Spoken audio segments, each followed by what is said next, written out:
Will AI improve our lives or exterminate the species? What would it take to abolish poverty? Are you eating enough fermented foods? These are some of the questions we've tackled recently on The Next Big Idea.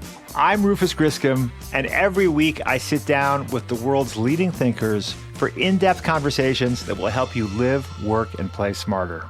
Follow The Next Big Idea wherever you get your podcasts. From LinkedIn News, I'm Jessie Hempel, host of the Hello Monday podcast.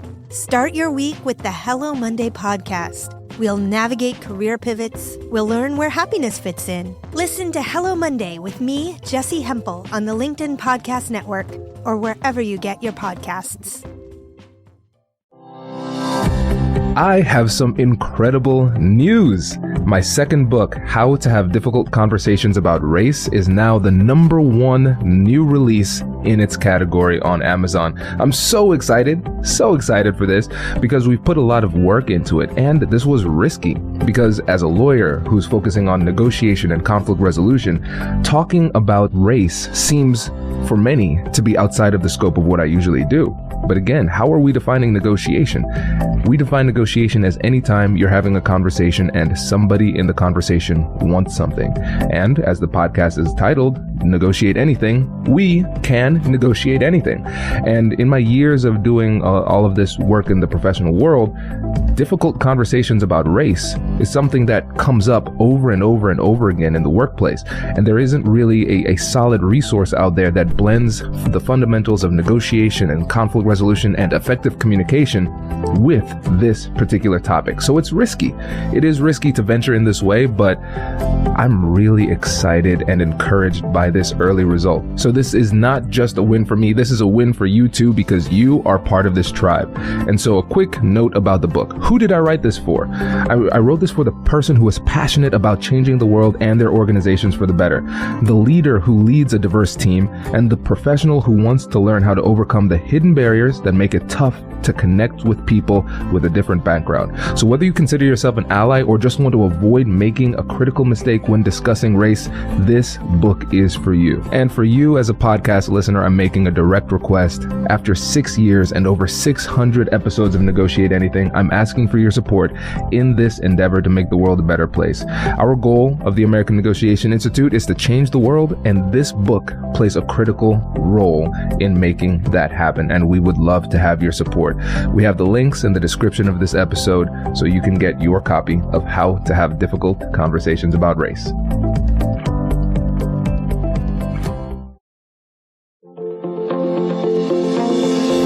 Hello, my friends, and welcome to another exciting episode of Negotiate Anything. This show is produced by the American Negotiation Institute, and with over 5 million downloads and listeners in over 180 countries, listeners just like you have made this the #1 negotiation podcast in the world.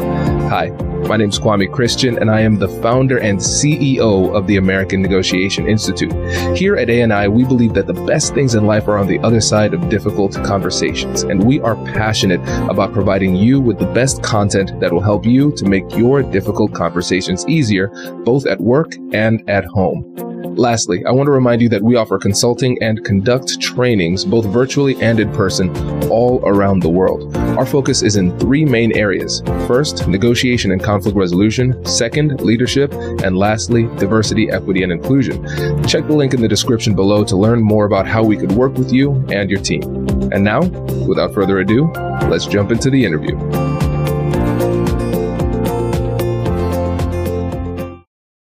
Doug, thanks for joining us today. Hey, thanks, Kwame, for having me on the show. It is my pleasure. So how about you get us started by telling us a little bit about yourself and what you do? All right, Kwame. My name's Doug Owens, and I'm a real estate trainer, or as I like to say, more of a conversation and trainer. So I really help real estate agents get better.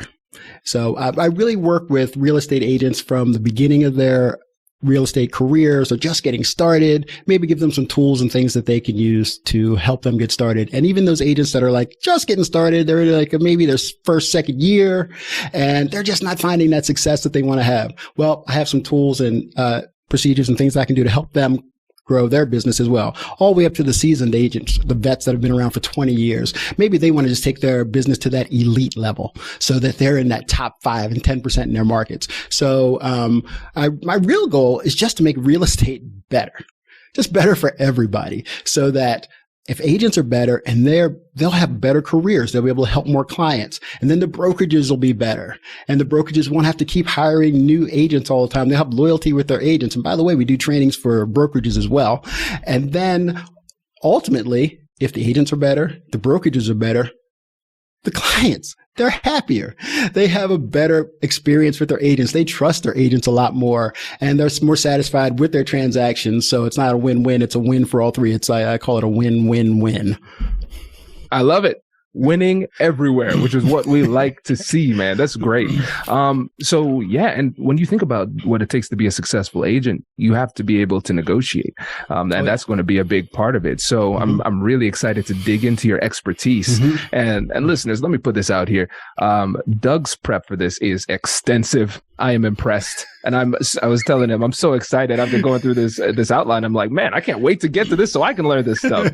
So the 3 things we're going to cover today. Number 1, a genuine start. Number 2, which is what I'm most interested in, is unintentional arrogance, which is great. And then number 3, targeted patience. Oh, okay, Doug. So let's start off with a genuine start. So what does that mean? Oh, yeah. So to be a genuine start, it's a great place to start, right? With a genuine start. So Kwame, when you hear the word genuine, what do you think of when you hear genuine? I would say real, authentic. Authentic. Yeah, authentic. Those are the first words that come to everybody's mind when they think about being genuine. So quite often, if you're working for a company, a real estate agent, it doesn't really matter where you are.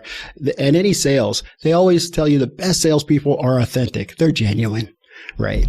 So just be who you are, be natural. But I had a question though, Kwame. What if you're sarcastic? That's your real you. That's true. Right. That's keeping it real. Suppose you're just mean and you're just grumpy person, or maybe you're just a person that's quick to walk over all the time, just so easygoing, too laid back. That's the real you. Should that show up? Oh, probably not without some moderation there. That's a really good point. Exactly. So it's about being genuine. And I do agree with it fundamentally. But I think to be genuine, you have to understand who you are. Right. And so one of the things I used to do in my trainings is I would start the classroom off by asking everyone in the room, what's your mindset? How are you feeling today? And people go around and they're anxious, they're excited, they're nervous, and all these things. That's how they are feeling in the moment. And also, it has to do with how they are physically. Are they tired? And that's what they would say sometimes. So, knowing your mindset is very important. And to me, that's who you are in the moment, right? However, I think there's more to you than that. And that's one you. I actually think there's 3 U's, right? I don't know if my English teacher is going to like that, but there's 3 U's. Y-O-U-S. So we already just talked about you, and I call that the present you. And you have that historical you.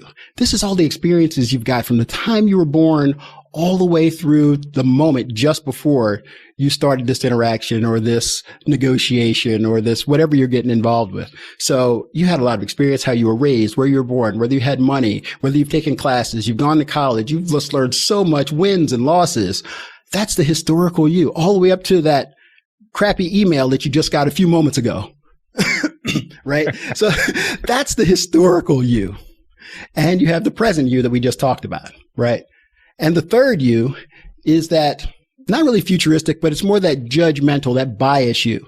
You're talking about the counterpart that you're working with. So what you're thinking that they're going to think about you, how you expect this to go, right? Maybe they're going to, oh God, I hope they listen to me. You're thinking all these things. I hope they're really engaged with me. Oh, I hope they don't just walk away. I hope I can keep them. And so it's all these expectations that you have for something. So it's kind of like a little bias or a judgment. You're kind of prejudging everything. So those are the 3 U's. So recognize where you are first. Okay? Oh, and Kwame, guess what? Guess who else is at the party? The three versions of the other person too. Exactly. The three thems. It's not just the three yous. There's the three thems. So there's actually 6 of you right now, 6 players in this production we like to call a conversation. And no wonder we have a difficult time with it. We have to deal with all these personalities. We got to bring all these together. So it's quite a challenge. So in order to be genuine, first recognize who you are. Okay. So that's one of the critical pieces to start off. So, and by the way, I really don't think that you can change the three thems. You can't control it, that is. You can't control who they are. They come with what they are. Their history is their history, how they're feeling. They're tired. They woke up. That's who they are. What they're thinking about you, that's baked in. That's who they are. Right. However, I do believe that you can control the three yous. Right. You can have some control over that. So, this is why, does it make sense, Kwame? Oh, it makes a lot of sense. And I love the layers of this too, Doug, because again, one of the things that's tough about any type of skill that you're learning in any difficult conversation, in any part of your life, is that when we're new to it, not only is it completely new to us, but we might be so new to it that we don't even understand the different layers of what's happening, right? Yeah, exactly. And so I think a lot of people are having an experience as they're hearing this. They're like, aha, this makes so much sense. I can understand the complexity, and I can understand how this dynamic of the 6 individuals at the table, most of which we can't see, plays a role in the quality of our interaction. So I love that you're breaking this up so we can actually see these elements. Right. Oh, perfect. So, I just said that there's a way that you can actually control the three yous. And so let's try to take control of that. So, one of the things I like to do is what I call triggering observation mode. So let's think about that, how we can trigger that in ourselves. So, one of the things that before you have an interaction, you're going to a meeting, a negotiation, or you're meeting with a new client or whatever it is, take a break. Does your company invest in professional development training? If you believe that your team would benefit from a negotiation workshop, all you need to do is go to our website, fill out the workshop request form, and then we'll set up a time to chat. These workshops are completely customizable, and we've done them all around the country.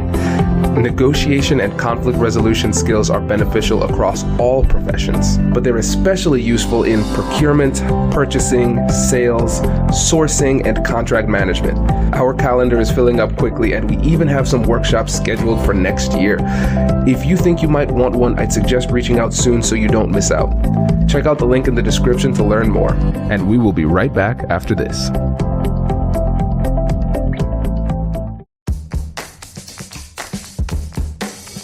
Hey you, I'm Andrew Seaman. Do you want a new job? Or do you want to move forward in your career? Well, you should listen to my weekly show called Get Hired with Andrew Seaman. We talk about it all, and it's waiting for you, yes you, wherever you get your podcasts. Brace the rudders! Brace the sails! Raise the sails! Captain, an unidentified ship is approaching. Over. Roger. Wait, is that an enterprise sales solution? Reach sales professionals, not professional sailors. With LinkedIn ads, you can target the right people by industry, job title, and more. We'll even give you a $100 credit on your next campaign. Get started today at linkedin.com/marketer. Terms and conditions apply. Actually take a break, take a few moments beforehand so you can set your mind free. People take a break and they'll walk away from their desk and they'll get up and they'll walk to the water cooler or the coffee station, and they spend the whole time complaining about, oh, I got so many emails. I got this going on. Oh, that last email was terrible. Oh, I got this next meeting coming up with my boss and he's always all over me. And you're just going through and you're just making things feel worse. And then you run into somebody at the coffee station and you talk to them as well. And you say, can you believe what Bob just said in that last meeting? Oh, right. And it's just going on and you're talking about it. And then you look at your watch and go, my next meeting's starting in 30 seconds. Let me run back to my desk. And then you jump into that meeting and did you have a break? Was that a break at all? You just relived all of your horrible situation that you just dealt with. It's like going to see a bad movie. Oh, you know what? I love that bad movie so much, I'm going to go watch it again. So why replay all those negative things? It doesn't even make sense, right? Yes. Doug, this is so good. This is really good because this, again, something that people don't realize because it's sounding like, what ends up happening is we bounce from meeting to meeting and we are reacting, not really responding. We don't have the time to settle down. And I love and I think a few people might have missed this because you didn't just say, hey, let's, observation mode. Let's be a more observant, right? You're like, no, triggering observation mode, which implies that we are not typically in this state and we need to operate with intentionality to actually turn it on. Yes, absolutely. And guess what? I got a little tip that I use to actually help you trigger it. Let's do it. So this is how you do it. So once you take a break now, I actually live in a place where I can walk outside and see a little nature. If you have an opportunity, I know you need to walk away, but if you can, go outside. I like to be outside in the nature. If you can't, maybe in an office, just look out a window or just look for something. And when you go outside, look for something new, something that you've never seen before. And so I was doing this the other day and I walked outside and I looked and I said, oh, the black-eyed Susans are blooming. Didn't even notice that before. And it's great because I'm in Germany right now. So it reminded me of Maryland because that's the Maryland state flower. So it reminded me of home. So I looked at, so I walked up to the black-eyed Susan and I looked at it and I was like, oh, this is nice. And I said, wait a minute. I never noticed that there were 2 layers of these yellow petals on the black-eyed Susan. Never noticed that before. Now, wait a minute. At the end of each petal, it's like a cutout, like a little V shape at the end of each one. I went, didn't even know that was there. And then I looked at the center of the black-eyed Susan and said, oh, holy crap, that's not black. It's actually dark brown. It's a black-eyed Susan in the center of it was actually a really dark brown. From a distance, it looked black, but it was really, so I just really looked at all of these things. And Kwame, as I was looking at this black-eyed Susan and I looked at the detail in it, do you know what I was thinking about? The black-eyed Susan. The black-eyed Susan. I was not thinking about that historical me. I was not thinking about the present me and how I was feeling and all my moods and, I'm tired. I wasn't even thinking about the counterpart, the client that I had. I wasn't thinking about it. I was thinking about the black-eyed Susan, right? So this is what I call triggering your mind. So your mind is now set to receive new information. So that's what I mean by triggering that in your mind. So then, once you've triggered it, just before you go into that meeting, I'm not an affirmation kind of guy. I don't really do a whole lot of that stuff. It's okay. I'm not knocking it if that's your thing. But just before the meeting, I said, you know what? In this conversation, in this interaction, I'm going to look for the black-eyed Susan. I'm going to find something new, something that I have never known before. I'm just going to discover. It's going to make me more actively listen because people always tell you to actively listen. They don't tell you how. So I'm just going to look for the black-eyed Susan. I'm going to use that as my metaphor and something I'm going to connect throughout the whole thing. And not only am I going to look for that black-eyed Susan, that thing that's useful, that's good, that's something that I don't know. I'm actually going to look at the detail. Once I find that black-eyed Susan, I'm actually going to look, let me see if I can find the second layer of leaves on there. Maybe I'm going to see the true color of it. So that's what I do. So now my mind is set and I'm ready. Do you remember I said earlier I used to walk into trainings and I used to ask their mindset? Mm-hmm. I actually kind of changed that now. What I do is I walk into a meeting, I want to set my mind so that I'm ready to receive. So what I'm realizing here, as we think about the historical you, we're thinking about all of our baggage, all of the past. We think about the judgmental or biased you. So we're always creating these value judgments. They talk about with mindfulness and meditation, the brain is very judgmental. It's always assigning either, something positive to something, or a lot of times it's negative judgment or blame associated with it too. And so I'm realizing now that most likely part of our issues in difficult conversations comes from the fact that the present you is very rarely there because we're not living in the moment. And there's so much rich literature behind what you're saying too when it comes to the science of nature. There's just something naturally calming about nature. They've done a lot of studies. Patients get better when they have an exposure to sunlight and nature, things like that. Right. And so there's a lot of science that goes behind the calming effects of nature so you can actually put yourself in the right mindset. And it's so funny because we all have brains but we are not all schooled on how the brain works. And this tool that you're giving us here, triggering observation mode, is well rooted within the neuroscience that we understand, but few people know this. So they might go into like the tactics or strategies and say, I'm not paying much attention, those type of things.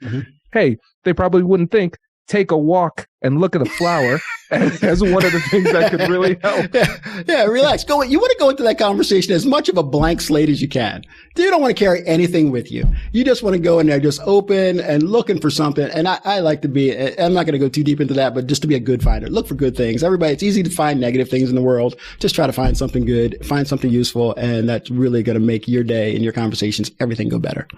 Absolutely. And one other thing too, I want to make sure that we highlight as well, looking for surprises. This is something that we've heard a ton on the podcast. You need to expect the unexpected. There is always going to be something that will surprise you in the conversation. But again, thinking about it through this framework here, the judgmental or biased you seeks confirming information, not disconfirming information, right? Yes. And so we think we're listening, but we're just trying to make ourselves feel righter in the process. Yeah, I'm right. And please tell me I'm right.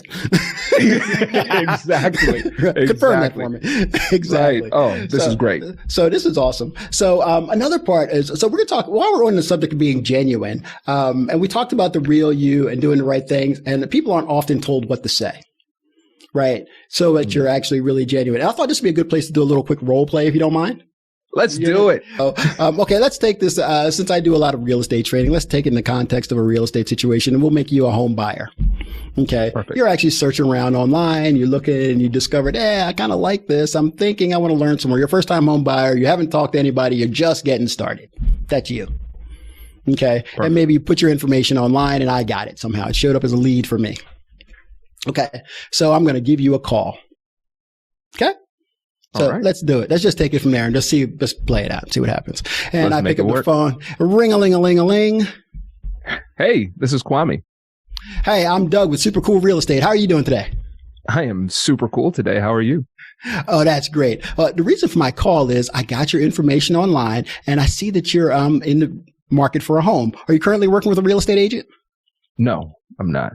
Oh, that's great, because I have a great track record of helping agents find homes in your area. I'm a certified buyer's agent and certified seller's agent. I'm accredited as a VA agent, and I'm also accredited to work with seniors, those over 55. And I'm just hoping that I can win your business and represent you as you're buying a home during your home buying process. So in order to get started, I just have a question. How many bedrooms and bathrooms are you looking for? Oh, that's a good question. I'm looking for about 6 bedrooms, 3 baths. Okay, perfect. All right, let's stop here. That's good enough. I don't want to go too far. So that was great. Good job, Kwame. You're one of my better students. That's good stuff. Okay, so you're not so bad. You're all right. So how did that feel?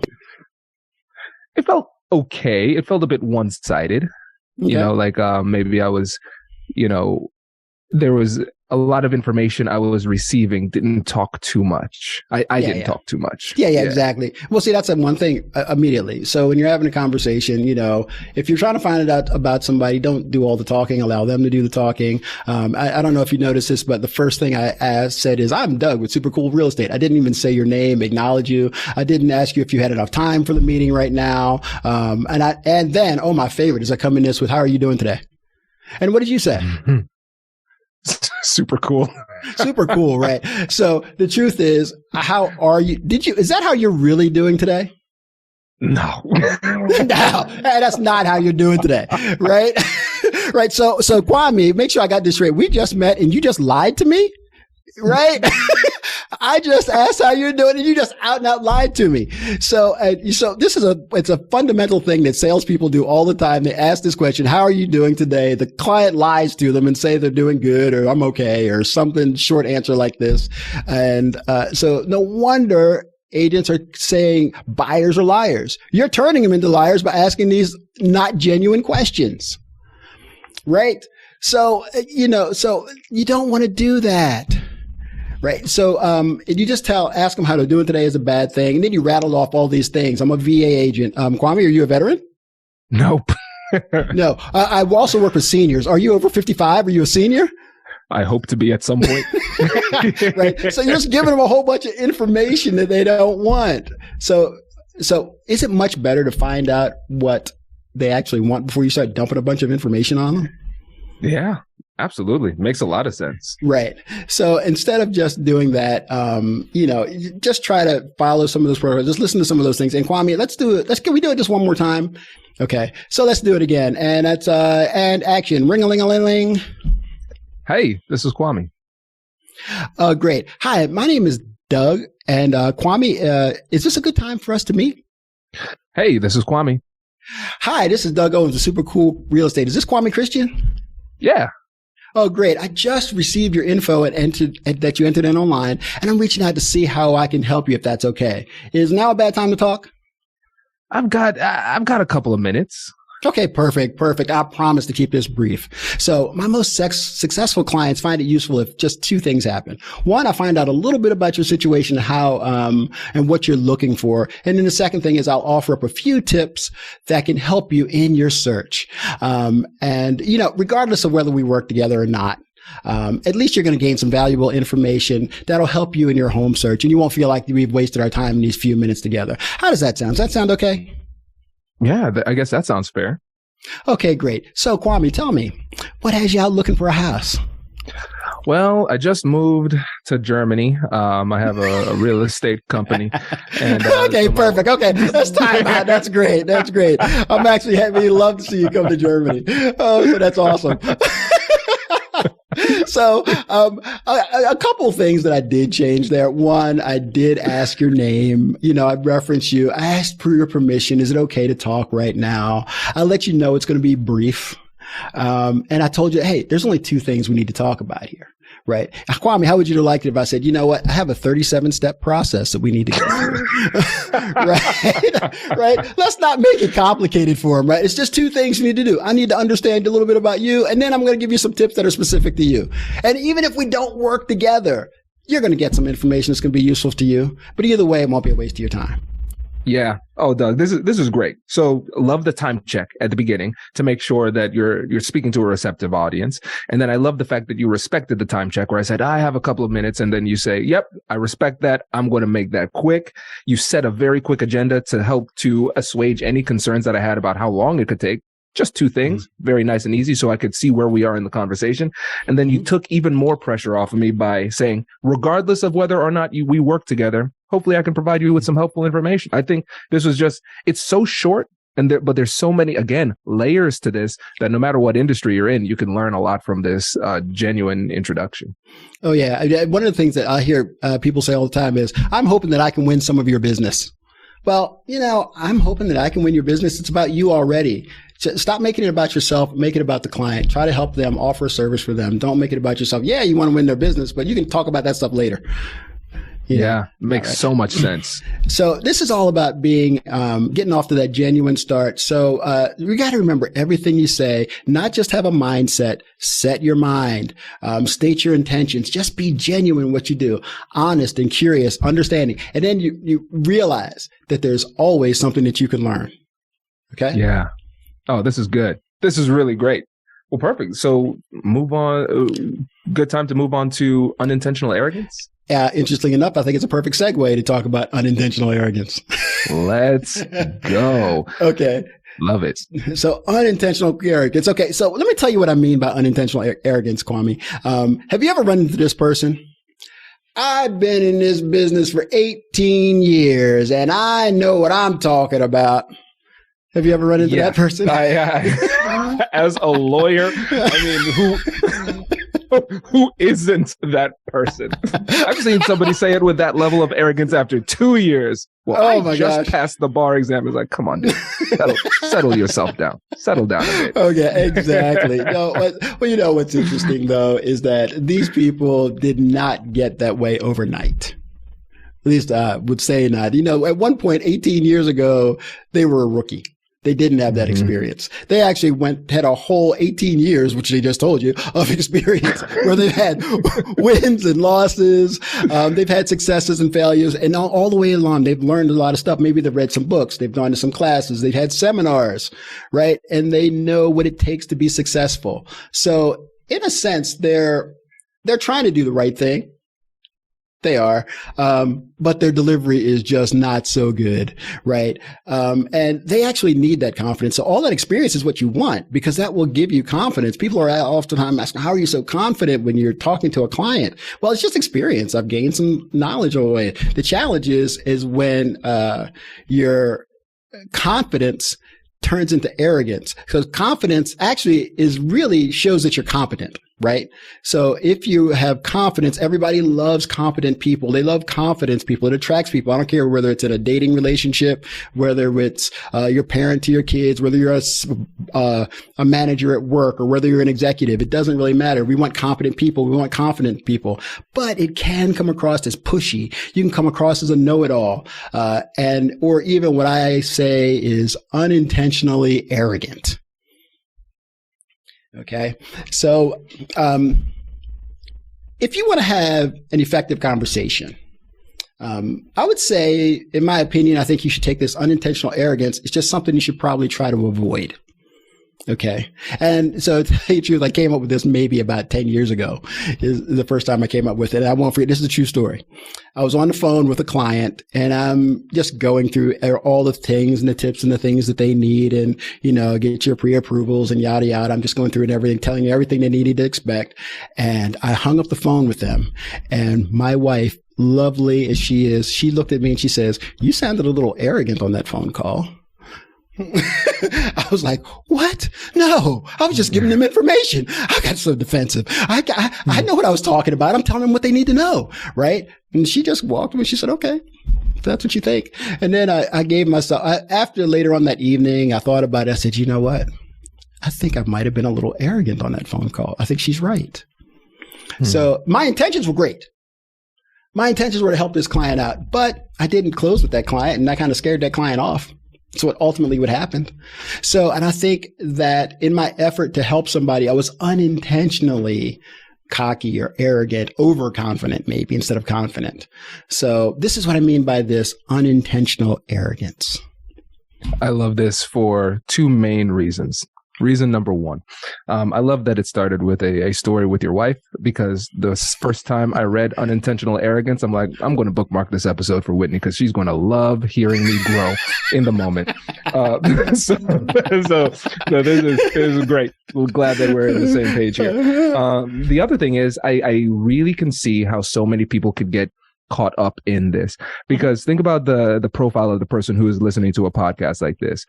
They clearly care about their knowledge. They clearly care about growth, and growth is a great thing.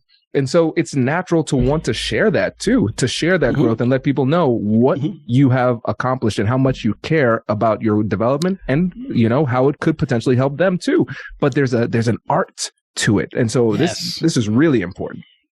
Oh, absolutely. And actually in this moment is when I realize it's not my job to tell them what I think, but it's my job to think about what they tell me. That is what I really realize. Normally, these arrogant folks, they just want to tell them what they think all the time, and that's it. No. Ask a question. Think about what they told you.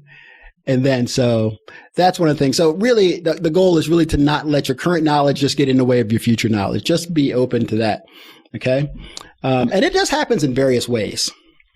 Yes. So let's break this down. Okay, listen, Doug, you cannot just drop bars like this and then just pass on like you did not just drop some incredible wisdom here. So let's bring this back. So say what you just said just a little bit slower, because I really, really want people to get this. Because you said, let me know if I got this right. Because you said you don't want your past knowledge to get in the way of your future knowledge.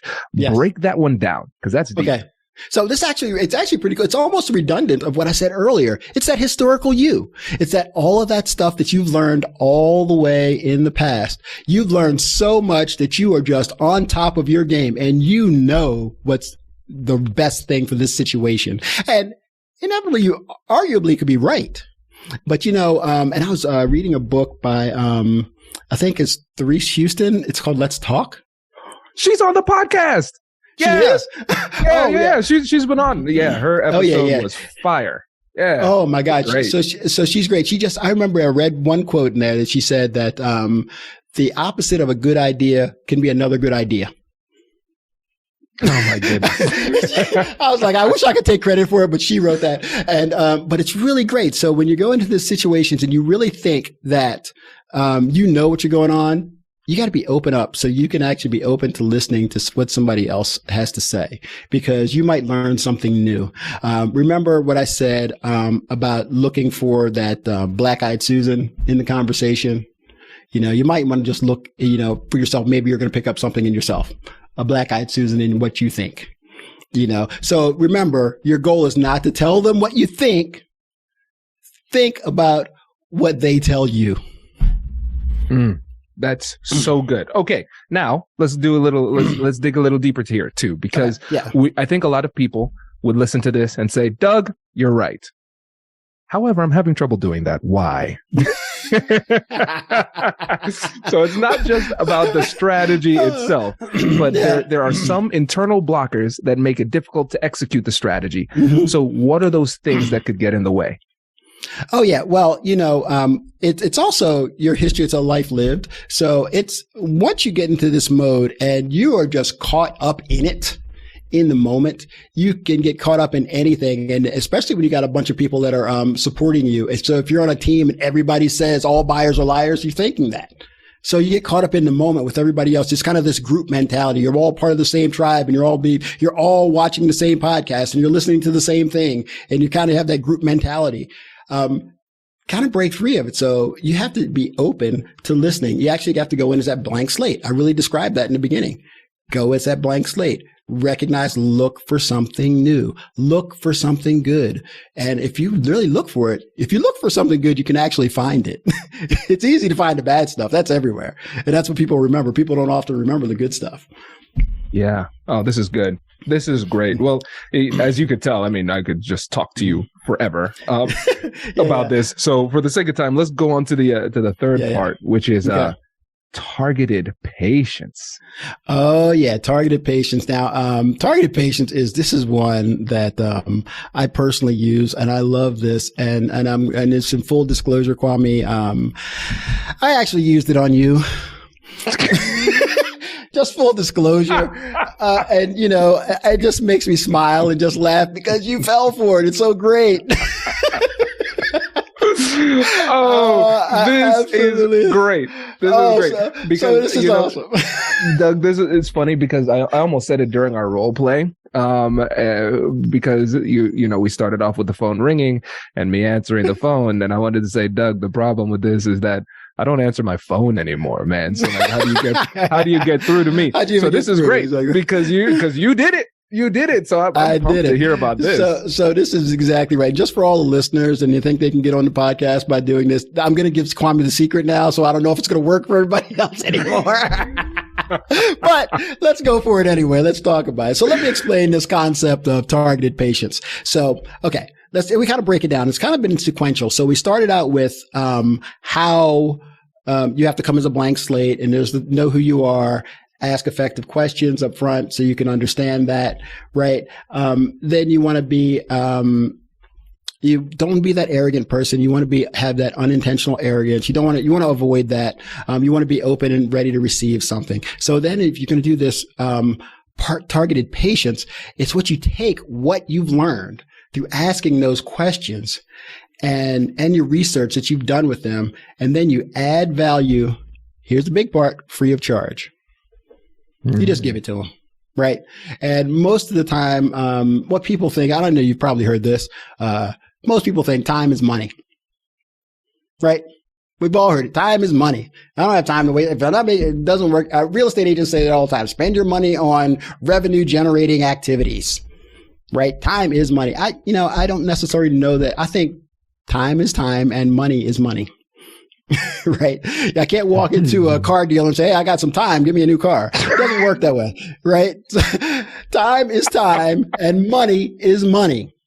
Right. So let's just think about that. Granted, I get where they're coming from, but there's a correlation, right? It does take time to earn some money. So I get where they're going through. But the challenge is that it puts you in rush mode.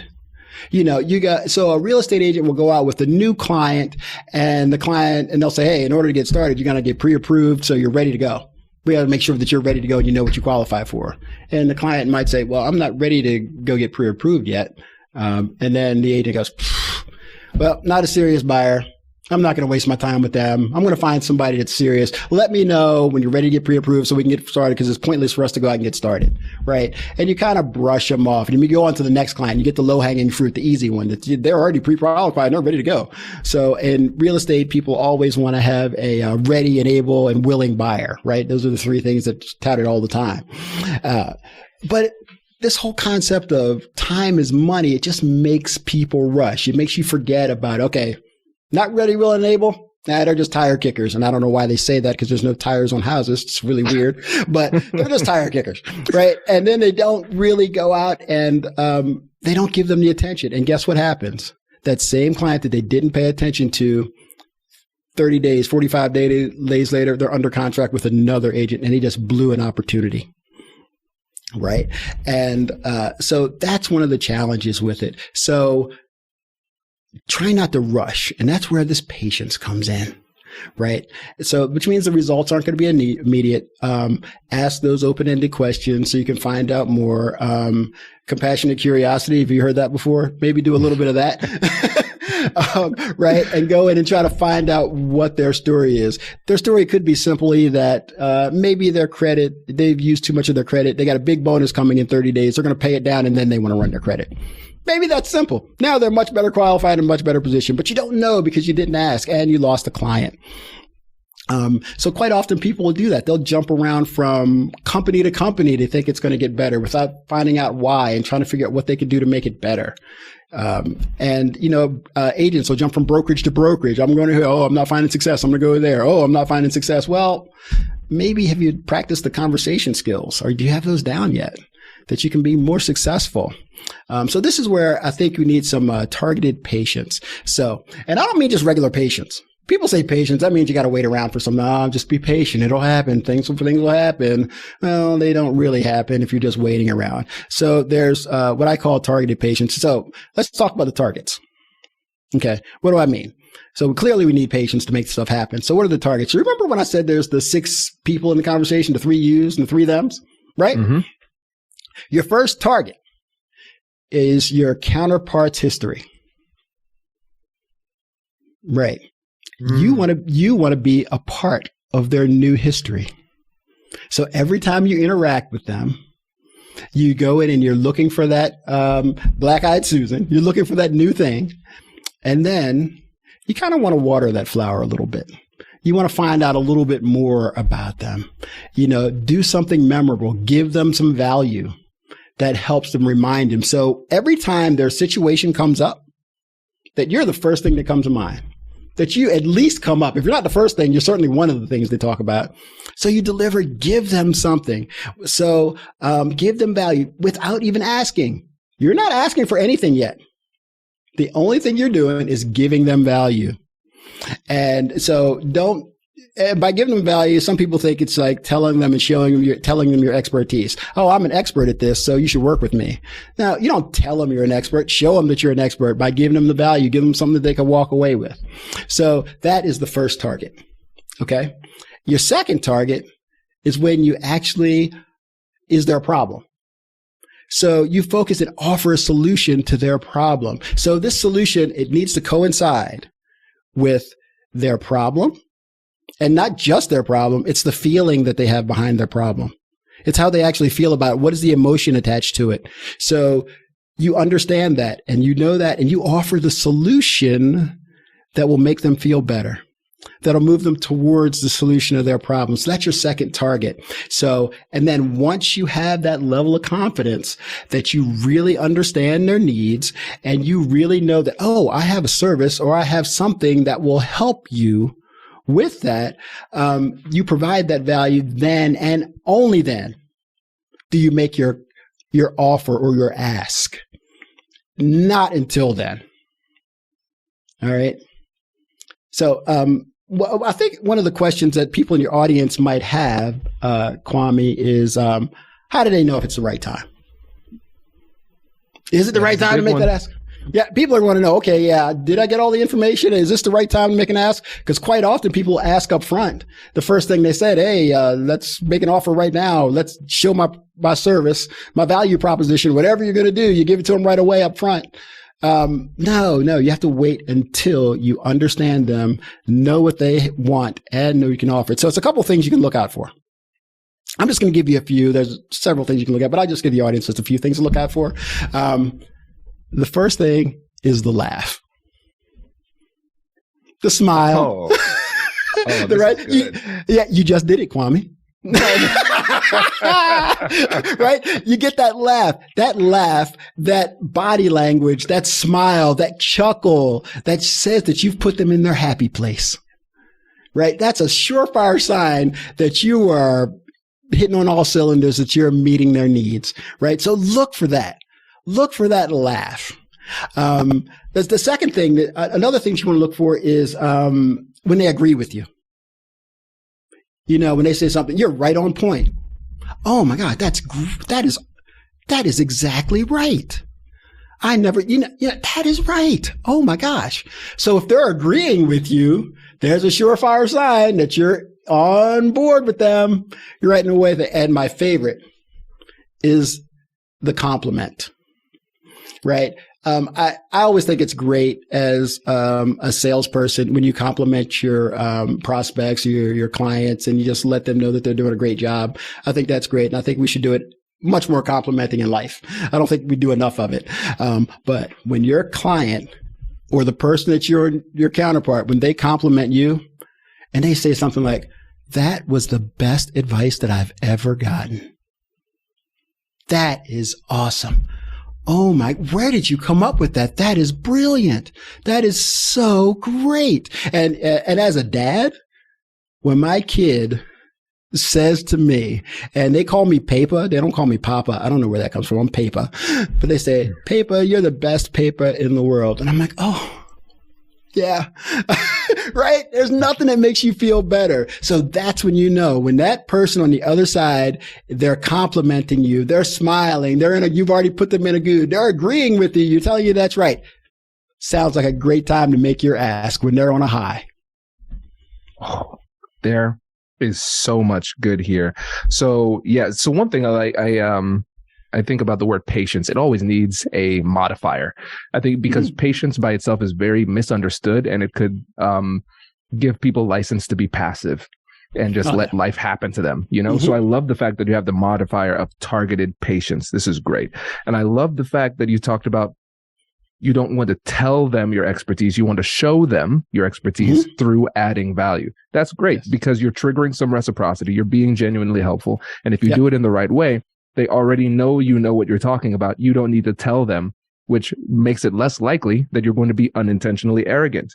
Yeah. And then this is great because you did preempt one of my questions. How do I know when to make the ask? And really, I would think about some of those signals that you talked about, the smile, the laugh, agreement, and then the compliment. Those first two I might classify as like synchronicity, right? Where those mirror neurons tend to start to get in line. Now we're starting to, it's almost like we're dancing to the same music at this point. So we're starting to get more in line, which is great. They're warming up and agreeing. So we're becoming more, it's not just two, or should I say 6 people in this conversation. we're starting to align and become one, which is great. And then the compliment. I tend not to compliment people I don't like, Doug. I don't know about you, but I think that's a really great sign that if people are starting to compliment you, that's a good sign that their defenses are going down. Because in difficult conversations, in the mediation world, there's a term called reactive devaluation. That's a big term. I call it the just because you said it, I don't believe it bias, right? So if I start to see you as like the salesperson who's trying to force something on me that I don't need, I'm going to be very resistant. Oh yeah, put up that wall. Exactly. But a major sign of that wall going down is the fact that they take the time to compliment you when they don't need to, where the decorum of the conversation does not dictate that they are the ones giving compliments. I think that's a brilliant sign. Those three things before you make the ask, I think that's really great advice. Mm-hmm. Oh, absolutely. Yeah. So yeah. And then what's really beautiful about this, if you've done that right and you're doing that dance just as you described, quite often you won't even have to make the ask. They're going to ask you. Yeah. That's what's going to happen, right? They're going to come and ask you. So if you do it right, you don't have to ask at all, right? And now let's talk about how I use this to get on your podcast. Yes, let's talk about that. So this is what I use targeted patients. So I got to tell you, I've been listening to the podcast for quite a long time. I've listened to hundreds of episodes. I don't even know how many I've listened to over the years. I read the book, Confidence and Conflict. I'm actually angry with you about this book, by the way. Okay. Yes. It was so good. I studied it and I'm highlighting, I'm making notes all through it. And then it's like, I have too many notes. I'll never get track of this. So I had to buy the digital version so I could just search through it digitally. So now I had to buy 2 copies. So, so this is just, I'm angry with you, Kwame. No, not really, but it's good stuff. Having done that, I knew a lot of the things that you speak about. So I was on LinkedIn and, you put a post out there and the post was, here's the post. Even the best conflict resolution strategies will fail in a toxic work culture. Agree? That was your post. I don't know if you remember this. I do remember that one. Yeah. Yeah. So I actually watched, I didn't answer right away. And I looked probably for maybe 24 hours and I looked at a bunch of people chiming in and everybody's agreeing with you. You actually put agrees that almost made people want to agree with you. They don't want to get right. So, which was interesting. So they said, if it's the work environment is so toxic, you can't work, you can't resolve conflict and those things. And that's what everybody was on that bandwagon. So, my response was a little bit different. I gave it some thought. I said, you know what? Here's my response. If we're believers in the philosophy of Kwame and the A&I team and listeners to negotiate anything, we should think about the key word here, negotiate anything in quotes. And that includes a toxic work culture. Aren't you at all curious about the environments and the behaviors? What's causing them? Shouldn't we use the skills of compassionate curiosity just to go deeper and understand those behaviors? Using AI skills, your coworkers can become your advocates in a quest for a better work environment. I say, let's just not give up. Let's get what we want. And remember, negotiate anything.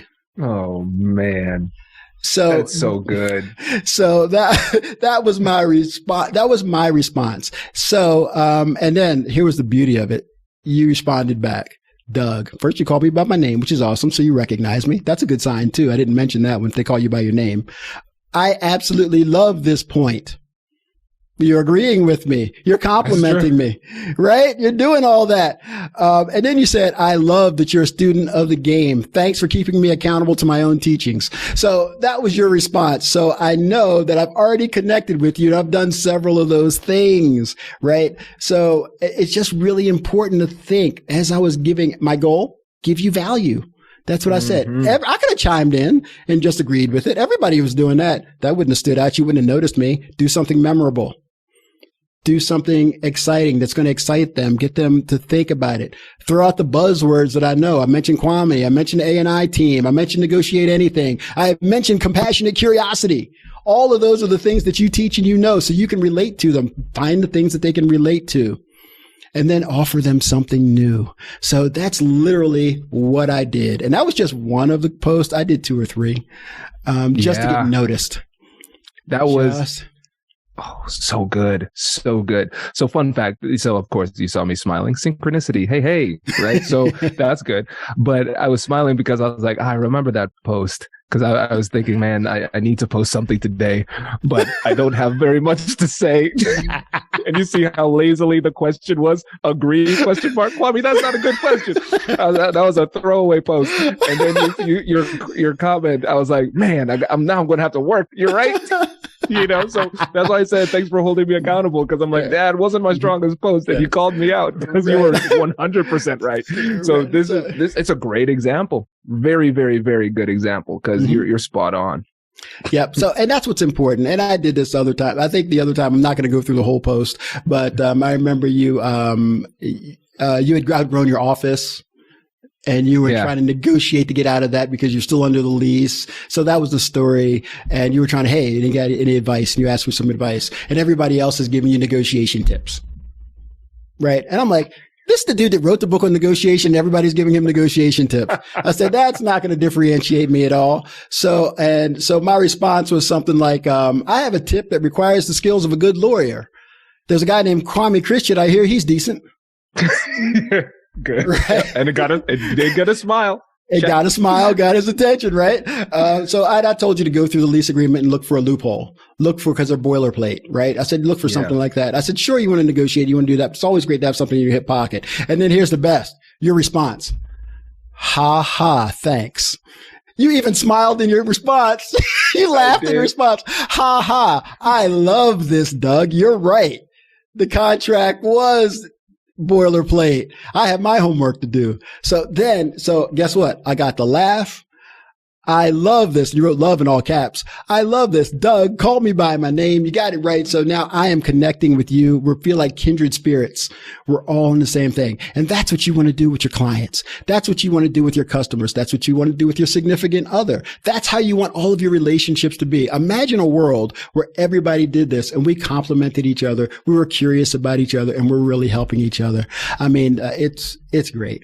So anyway, after this, I've did that maybe 2 or 3. I'm not going to go through any more posts, but those are a couple of things that I did to show my, how I can patiently target what I wanted to do. And my goal was to be on this podcast. And really, I set that goal for myself at the beginning of the year in 2022. And I was thinking, well, maybe in a year from now, I'll be on the podcast. Well, 4.5 months later, I get an email from Casey Marie, your chief of staff, and she says, join us as a guest expert. And I'm thinking, expert? Ooh, he thinks I'm an expert. So it works. So really just think about it. Just give. I didn't want anything. In the back of my head, I knew I wanted to be on there. And one of the things that Kwame says all the time on his, on your podcast is that you say, hey, my friend, welcome me. I said, at the end of this thing, I want Kwame to call me his friend. Yes. Oh man, Doug, you are 100% my friend. My goodness, this is so good. Let me show you my iPad here. I got all these notes. Look at all these notes I took here just from this. This is crazy. So I'm pumped. I mean, listeners, I got a ton out of this. I know you did too. Doug, I know that my other podcast guest is like, where is Kwame? So I have to wrap now. But okay, yeah, Doug, this is great. But before you go, make sure you let the listeners know again how they can get in touch with you and how they can work with you too. Yeah, absolutely. The easiest way to get in touch with me, you can probably reach out to me on LinkedIn at Simple Real Estate Success, or Doug Owens. You can reach me either one of those. My YouTube channel, Simple Real Estate Success, or you can email me at DougO@SimpleRealEstateSuccess.com, and I'll be happy to talk with you about it. And hey, have better conversations and make the world a better place. I love it, Doug, my friend. Thank you for joining us. This is great. Thank you. All right. Really appreciate it. Thanks, Kwame. Congratulations, you've just joined an elite club. By listening to a full episode, you're now officially on the Negotiate Anything team. So welcome aboard. What most team members do is they subscribe to the podcast because that allows them to automatically get the latest episodes of the show. The best things in life lie on the other side of difficult conversations. Keep learning, keep practicing, and keep getting better. Your relationships will improve, your career will soar, and you'll have the confidence you need to get the most out of these crucial conversations. Again, thank you for joining the team. We're excited to have you, and I will see you in the next episode. I'll catch you later.